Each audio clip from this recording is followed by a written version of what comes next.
Mapagpalang manakanakang ulan sa inyong lahat mga bebs at manakanakang gutom din ang aming naramdaman. Kaya naman kumain kami dito sa Makoy. Meron na rin pala sila rito sa East West Road sa May Silang, Cavite.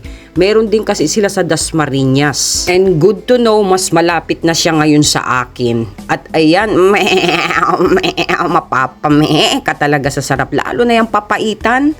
Yan ang in-order namin mga bebs, kaldereta at itong kanilang kilawing kambing ay talaga namang sa sarap talaga.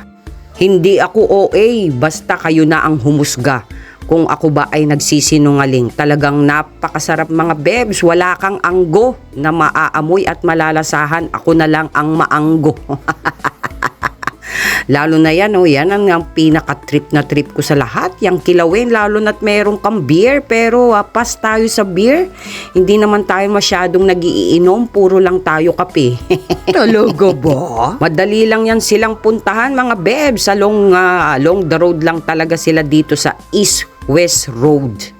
Marami rin kumakain dyan na puro mga riders at ang mga kung sino-sinong mga napapadaan dyan. Ngayon, puro tagwa 120 pesos lang ang per order nila, pero pagka nabuksan na yung kanilang talagang restaurant, mga bebs, ay medyo magmamahal na yan per order. Kaya swerte tayo ngayon at nakakain ako ng tagwa 120 na And a shout out dyan sa aking friend kahapon na na-scam. Na-scam siya ng kaibigan niya na inaakala niyang kaibigan niya ang kausap niya dahil nag-chat sa kanya sa messenger mga bebs. Nang hiram sa kanya ng 5K at pinadala niya sa Paymaya. Nag-message sa kaibigan ko na sabi magpadala siya ng 5K doon sa Paymaya from GCash through Paymaya. At hindi nga rin alam ng kaibigan ko kung paano magpadala, kaya naman binigyan pa siya ng tutorial. At naging successful naman.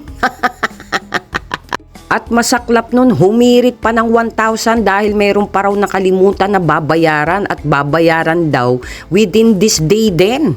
900 na lang yung laman ng GCash nung kaibigan ko, kaya ang sabi sa kanya ay kahit 800 na lang daw ang ipadala through Paymaya uli. Kaya naman yung kaibigan ko ay nagduda na. Kaya naman yung tatawagan niya na ay bigla na siyang binlock. So ingat-ingat tayo mga bebs sa mga ganyang klase ng mga tawagan nyo muna sa cellphone bago kayo mag-go ng mga transaction ninyo. So yun lang mga bebs at mapagpalang umaga sa inyong lahat. Sumayin nyo ang kapayapaan at ang pagpapala ng Diyos. Good vibes. Thank you for watching. Bye-bye.